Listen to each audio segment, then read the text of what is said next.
സാറേ ഇതിൽ വലിയ സംഭവമൊന്നുമില്ല. ടോയ്ലറ്റ് തെന്നി വീണു, തലയിടിച്ചു മരിച്ചു, ക്ലീൻ.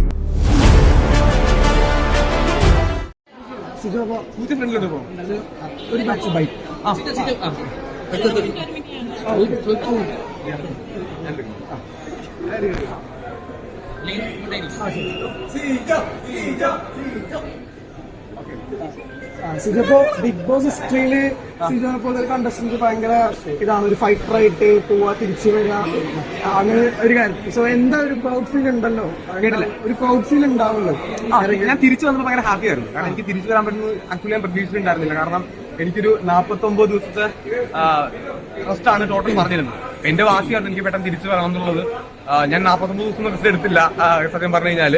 അപ്പൊ ഓരോ ആഴ്ച എനിക്ക് ചെക്കപ്പ് വെക്കും, എന്റെ കണ്ടീഷൻ ഡോക്ടർ നോക്കും, എന്നിട്ട് പറയും ഇത് ഇപ്പൊ കയറ്റാൻ പറ്റില്ല എന്ന് പറയും. അങ്ങനെ ആദ്യം ഞാൻ ആദ്യം ഈസ്റ്ററിന് കയറണമെന്നുണ്ടായിരുന്നു, പിന്നെ വിഷുവിന് കയറണമെന്നുണ്ടായിരുന്നു, പിന്നെ അടുത്ത വീക്കിൽ കയറണമെന്ന് പറ്റിയില്ല. പിന്നെ എനിക്ക് 50 ദിവസത്തിന് മുന്നേ കയറുന്നത്, കാരണം 50 ദിവസം കഴിഞ്ഞാൽ പിന്നെ കയറാൻ പറ്റില്ലെന്ന് വിചാരിച്ച് അങ്ങനെ ഞാൻ അതിനു വേണ്ടിയിട്ടാണ് ട്രൈ ചെയ്തിട്ടുണ്ടിരുന്നത്. അതിന്റെ ഡയറ്റും കാര്യങ്ങളും കൃത്യമായിട്ട് ഫോളോ ചെയ്യുക എന്നുള്ളതായിരുന്നു ആ സമയത്ത് എനിക്ക് ഡോക്ടർ നിർദ്ദേശം തന്നത്.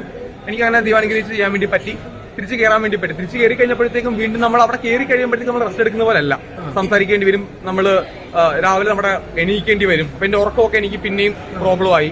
ഫുഡ് നമ്മൾ ഉദ്ദേശിക്കുന്ന പോലെ കൃത്യമായിട്ട് അങ്ങനെ വരണമെന്നില്ല. അപ്പോൾ അങ്ങനെ ഒരുപാട് പ്രോബ്ലംസ് പിന്നീട് ഉണ്ടായപ്പോഴത്തേക്കുമാണ് എനിക്ക് വീണ്ടും ഒരു ഇൻഫെക്റ്റഡ് ആയത്. അതിനകത്ത് വെച്ചിട്ട് ഹോട്ടൽ ടാസ്കിനിടയിൽ ഇൻഫെക്ഷൻ വന്നു. അപ്പൊ ഡോക്ടറിനെ വിളിച്ചിട്ട് പറഞ്ഞിട്ടുണ്ടായിരുന്നു ഈ ആഴ്ച നമുക്ക് തിരിച്ച് വീട്ടിലേക്ക് പോകേണ്ടി വരും എന്ന് പറഞ്ഞു. പക്ഷെ ഞാൻ വീണ്ടും എനിക്ക് വീണ്ടും നിൽക്കണമെന്ന് ആവശ്യപ്പെട്ട ബലത്തിൽ അതിന്റെ രീതിയിൽ അവരെനിക്ക് പറഞ്ഞു അങ്ങനെയാണെങ്കിൽ നമുക്ക് മെഡിസിൻസിലൂടെ ഒന്ന് നോക്കാൻ ട്രൈ ചെയ്യാമെന്ന് പറഞ്ഞു.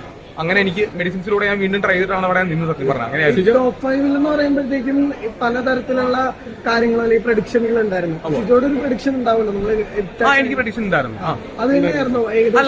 അല്ല എന്റെ ടോപ്പ് 5 പ്രഡിക്ഷനകത്ത് ഉണ്ടായിരുന്ന ആൾക്കാരല്ല ഇതിലേക്ക് വന്നത്. അത് ഞാൻ ഹൗസ് ഓപ്പൺ ആയിട്ട് ഞാൻ പറഞ്ഞിട്ടുണ്ട്. എന്റെ ടോപ്പ് 5 പ്രഡിക്ഷനകത്തും ഇങ്ങനെ ആയിരുന്നില്ല. മുഖത്തിന് ഇപ്പൊ എങ്ങനെയുണ്ട്? കുഴപ്പമില്ല. എനിക്കിവിടെ പസ്സും നംനെസ്സും ഉണ്ട്. അതൊന്ന് റിക്കവർ ആവാനായിട്ടുള്ള കുറച്ച് ഒരുപാട് സമയം എടുക്കും. ഇപ്പൊ ഓഗസ്റ്റ് 5th ആണ് പറഞ്ഞേക്കുന്നത്. ഓഗസ്റ്റ് 5 ഞാൻ ഒരു ചോദ്യം കൂടി ചോദിച്ചിട്ട്, ഈ ഒരു അവസരത്തിൽ ഇങ്ങനെ സംഭവിക്കാൻ റോക്കി കാരണം കൊണ്ടാണല്ലോ. റോക്കിയോടുള്ള മനോഭാവം എന്താണ് ഇപ്പൊ? ഞാൻ ഇതിനു മുമ്പ് ഞാൻ പറഞ്ഞിട്ടുണ്ട്, എനിക്ക് പരാതിയില്ല, ദേഷ്യമില്ല. അതിനപ്പുറത്തേക്ക് എനിക്ക് സൗഹൃദം ഉണ്ടെന്ന് ഞാൻ പറഞ്ഞിട്ടില്ല. സുഹൃത്തുക്കളായിട്ട് തുടരുന്നുണ്ട്? ഇല്ല, എനിക്ക് താല്പര്യമില്ല. കാരണം ഞാൻ വല്ല ഓപ്പണായിട്ട് സംസാരിക്കുന്ന ആളാണ് ബിഗ് ബോസ്. ഇവിടെ വെച്ച് ഞാൻ പറയാം, എന്റെ കാഴ്ചപ്പാടിൽ, എന്റെ വ്യൂ പോയിന്റിൽ രണ്ടാമത്തെ ആഴ്ച അല്ല 16 ദിവസം വരെ ഞാൻ എന്തായാലും കൃത്യമായിട്ട് അറിയാം. അതിൽ നിന്ന് എനിക്കിപ്പോൾ കൃത്യമായിട്ട് ആഹാരം കഴിക്കാൻ ഇപ്പോഴും ബുദ്ധിമുട്ടുകളാണ്. എന്റെ ഉറക്കം എനിക്കിപ്പോഴും ശരിയല്ല. സംസാരിക്കുന്ന സമയത്ത് എനിക്ക് ഇപ്പോഴുള്ള പെയിൻ വരുന്നുണ്ട്, പസ് വരുന്നുണ്ട്. എന്റെ ഇഷ്ടപ്പെട്ട എല്ലാ കാര്യങ്ങളും എനിക്ക് മാറ്റി വെക്കേണ്ടി വരും. ഞാൻ എന്റെ കല്യാണം പോലും ഞാൻ ഒരു സെപ്റ്റംബർ ഒക്ടോബർ കല്യാണം കഴിക്കണം ഞാൻ ആഗ്രഹിച്ചിരുന്ന വ്യക്തിയാണ്. അതുപോലും എനിക്കിപ്പോ മാറ്റി വെക്കേണ്ട അവസ്ഥയാണ്. അപ്പൊ എന്നെ സംബന്ധിച്ചോളം ഇത്രയും ഇഷ്യൂ ഉണ്ടായ അല്ലെങ്കിൽ ഉണ്ടാക്കിയ ഒരാളുമായിട്ട് ഇനിയൊരു സൗഹൃദം എന്ന് പറഞ്ഞു കഴിഞ്ഞാൽ അവർ മണ്ടനായി പോകും. അങ്ങനെ ഒരു മണ്ടത്തരത്തോടെ എനിക്ക് തീർച്ചയായിട്ടും താല്പര്യമൊന്നുമില്ല. അന്ന് പറഞ്ഞ പോലെ ദേഷ്യമൊന്നുമില്ല. പിന്നെ ഒരാൾ കാണിക്കേണ്ട എപ്പോഴും ഒരു മാന്യതകളുണ്ട്, ഏതൊരു വ്യക്തിയും ചെയ്യേണ്ട. അപ്പം അതിനോട് ഞാനത് കണ്ടില്ല. അത് 100 ദിവസം കഴിഞ്ഞിട്ട് കാണിക്കുമ്പോഴത്തേക്കും ഇന്നത്തെ ഒരു വീഡിയോ തന്നെ ഒരാൾ അയച്ചു തന്നു. ഞാനത് ജസ്റ്റ് ഇഗ്നോർ ചെയ്യാന്നുള്ളതാണ് എന്നെ സംബന്ധിച്ചോളം. ഇപ്പൊ എനിക്കത് ഇഗ്നോർ ചെയ്ത് വിടേണ്ട ഒരു കാര്യം മാത്രമേ ഉള്ളൂ. ഇപ്പം ഇങ്ങനൊരു ഇൻസിഡന്റ് ഉണ്ടായില്ലായിരുന്നെങ്കിൽ മേ ബി ഫൈനൽ ഭാഗം ഞാൻ പറയുന്നില്ല. പക്ഷെ എന്റെ പെർഫോമൻസ് എനിക്ക് കുറച്ചുകൂടെയൊക്കെ എന്റെ ഇഷ്ടപ്രകാരം ചെയ്യാൻ പറ്റും. ഇമ്പ്രൂവ്മെന്റ് ഒന്നും അല്ല, എനിക്ക് ഇഷ്ടപ്രകാരം പെർഫോം ചെയ്യാൻ സാധിക്കുമായിരുന്നു. ഞാൻ രണ്ടാമത്തെ വരവിൽ എനിക്ക് എന്റെ ഇഷ്ടപ്രകാരം എനിക്ക് പെർഫോം ചെയ്യാൻ പറ്റുന്നില്ല. അതായത് എനിക്കൊരു സ്ഥലത്ത് പ്രതികരിക്കേണ്ടി വരണം, സംസാരിക്കണം തോന്നുമ്പോൾ ഞാൻ എണീക്കുന്ന സമയത്ത് എന്റെ ഫിസിക്കൽ കണ്ടീഷൻ മോശമായതുകൊണ്ട് എനിക്ക് ഇരിക്കേണ്ട അവസ്ഥ ഉണ്ടായിട്ടുണ്ട്. പലതവണ ഉണ്ടായിട്ടുണ്ട്. ഒരു ടാസ്ക് വരുമ്പോഴത്തേക്ക് ഞാൻ മാറി നിൽക്കേണ്ട അവസ്ഥ ഉണ്ടായിട്ടുണ്ട്. ആൾക്കാർ ക്യാപ്റ്റൻസി ടാസ്കിൽ ക്യാപ്റ്റൻസിയിലേക്ക് എന്നെ നോമിനേറ്റ് ചെയ്യുന്ന സമയത്ത് ഞാൻ അവിടെ എണീറ്റ് പറഞ്ഞിട്ടുണ്ട്, എനിക്കിപ്പോ ക്യാപ്റ്റൻ ആവാൻ പറ്റില്ല, കാരണം ക്യാപ്റ്റൻസി ടാസ്ക് എനിക്ക് പങ്കെടുക്കാൻ പറ്റണമെന്നില്ല, അതുകൊണ്ട് എനിക്ക് മാറി നിൽക്കേണ്ടി വരണം. അങ്ങനെ പോലും ഞാൻ പറഞ്ഞിട്ടുണ്ട്. അതായത് ഇപ്പം ഈ തളർവാദി രോഗികൾ വന്ന് ബിഗ് ബോസിൽ കളിക്കുന്ന പോലെ ആയിട്ട് രണ്ടാമത്തെ അവസ്ഥ.